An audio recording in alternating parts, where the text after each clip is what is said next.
Par exemple, elle mange devant la télé. Et si je mange devant la télé avec elle, je ne peux pas entrer en contact avec elle. Donc, si je veux passer du temps avec elle, je dois manger devant la télé avec elle. Et on souvent fait ça. Et quand on fait ça, elle peut raconter toutes les histoires, toutes les choses qui ça se passe dans la famille. Je peux écouter, on peut faire la conversation. S'il n'y a pas de télé, il n'y a pas de conversation. Ça, c'est ma mère. Donc, j'accepte. Et aussi, je sais sa souffrance. Je sais qu'elle a beaucoup de souffrance, beaucoup de traumas du passé. Mais je sais que je ne dois pas aider de toucher ses souffrances parce qu'elle est très faible, mentalement et physiquement. Si je l'aide de toucher son propre souffrance, peut-être elle va déprimer et elle ne peut plus sortir de sa souffrance parce qu'elle n'a pas ce chemin de la spiritualité. Je ne dois pas pousser elle dans la souffrance. Donc, même si elle est capable de couvrir sa souffrance, je soutiens. Ce que j'ai fait, c'est être présente et accepter ce qui est ma mère. Et quand elle est décédée, je n'ai pas le regret. Je n'ai pas le sentiment de culpabilité. Et je peux traverser mon deuil correctement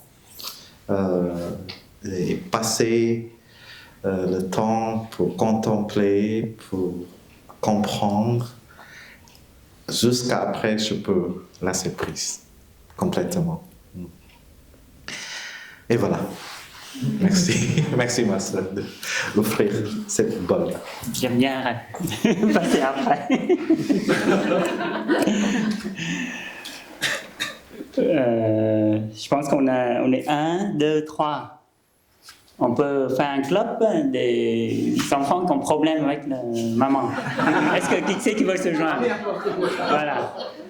On va former un club et on va pleurer ensemble.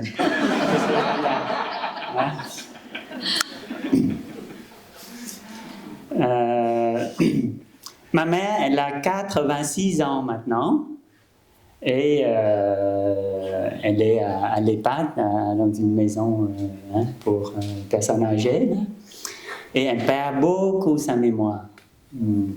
Mémoire du passé, même la mémoire de fixation présente.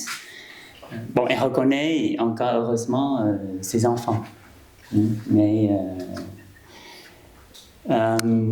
disons que, comme Frère Bảo Tàng, c'est pareil, c'est une relation assez conflictuelle parce que je défendais mon père, pareil.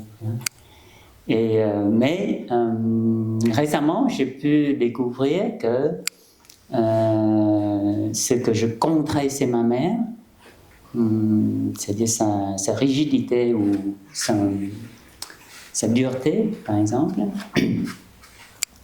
c'est parce que je les ai en moi. J'ai exactement des points que j'aime pas chez ma mère. Mais quand j'ai découvert ça, j'ai eu beaucoup de compassion pour moi-même d'abord, et bien sûr pour ma maman aussi.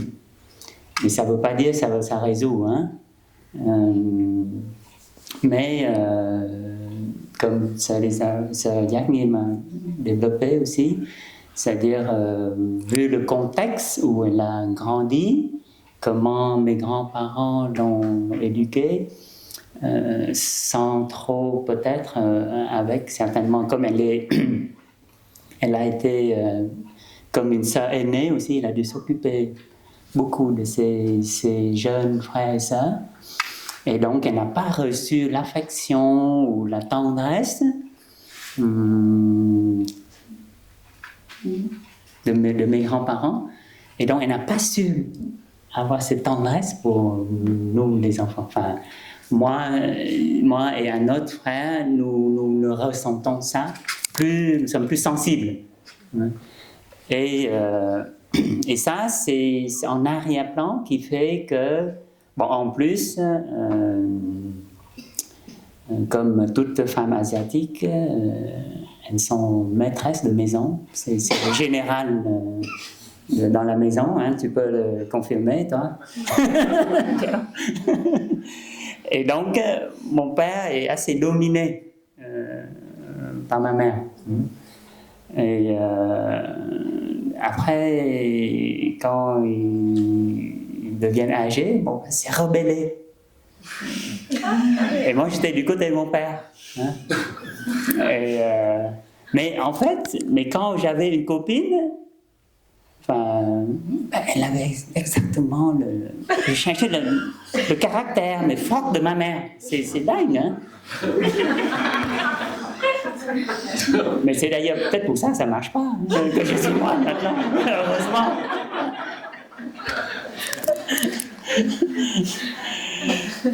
Mais vous voyez comment l'inconscient fait qu'on choisit quand même un partenaire qui a les qualités ou les caractères forts de ma mère. Et je rejoue la position de mon père.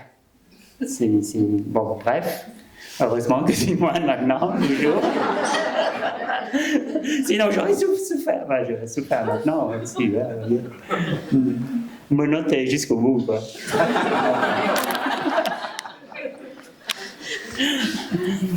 Bref, maintenant que ma mère n'a plus cet intellect, vous voyez, mais de temps en temps, quand elle a des flashs de conscience de lucidité, là encore cette... quand j'ai dit, mais maman, tu as du mal à marcher déjà avec le déambulateur, mais faut pas aller dans l'herbe, par exemple. Comment je veux? Allez, ok, je respire. Vas-y, maintenant je respire. Tu vois, je reste là, mais c'est des choses. Enfin, bref. Heureusement, maintenant je sais respirer, vous voyez. Avant, non, t'énerve. Mais c'est pour dire que maintenant qu'elle n'a plus cette lucidité, eh bien sûr, c'est plus facile. Et j'essaie d'entrer en contact avec elle, mais par le corps, par l'inconscient. Enfin, c'est-à-dire par cœur à cœur. Il n'y a plus ces disputes ou contrées, vous voyez, au niveau intellect. Avant aussi, je disais non, non, non. Et elle dit, mais pourquoi tu dis non avant de réfléchir, quoi? Parce que c'est le nom de mon père, vous voyez. Et aussi, elle me reprochait, tu es moine, mais t'emploies pas la parole aimante. Hein? Et moi, j'avais honte. Hein? Mais maintenant, ok, j'arrive à être compassion pour moi-même, ok. Si ça ne marche pas cette vie, c'est dans une autre vie. La réconciliation, elle est continuelle. Hein, pour l'éternité. Mais maintenant, je sais que je peux la commencer, maintenant que je connais la pratique, et je peux la débuter. Et peut-être pas dans cette vie. Et d'un autre côté, je peux être très aimable avec d'autres personnes que je peux considérer comme ma mère. C'est plus facile, par exemple, avec ce Yang ou alors ce Yang que j'appelle ma maman. Vous voyez?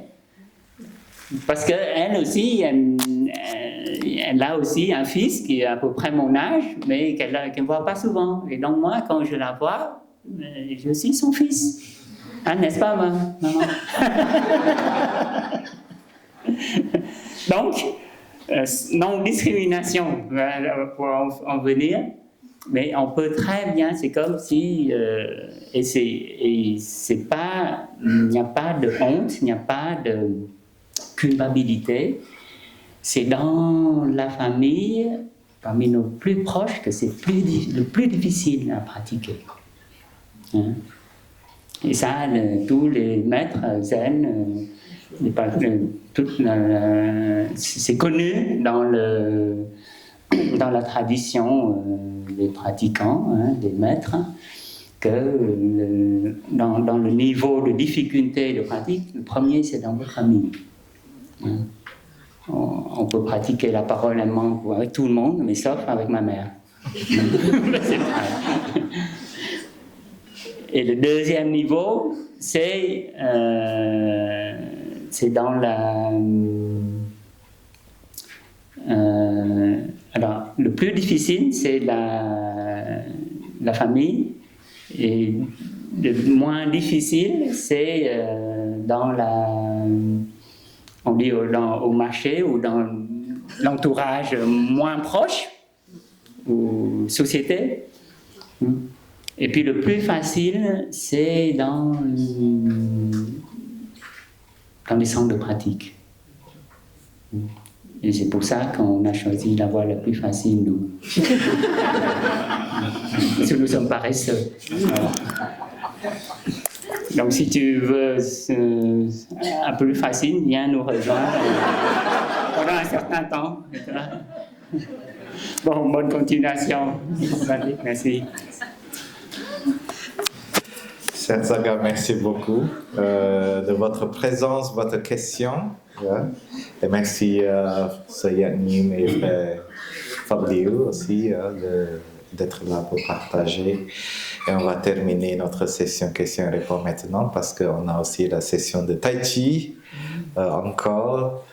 Et demain, encore. Hein? Ouais, à quelle heure demain? 7 heures. Ok, pour ceux qui peuvent, demain à 7 heures, il y a aussi le Tai Chi. Et, oui, ce soir, on a le Be-In, donc on garde la salle comme ça, on ne bouge pas. Et voilà, souvent on dit que quand il y a quelqu'un qui dit « Je suis illuminé, je vais atteindre la spiritualité le plus haut », on l'a envoyé à la maison. C'est pour la famille. S'il veut garder son illumination, il faut revenir. Donc à vous aussi, il faut rappeler, c'est un jour tu te sens que je suis illuminé. Allez voir tes parents. On va écouter 300 cloches pour terminer notre session et garder cette joie, cette compassion, cet amour dans notre cœur et garder le plus long possible.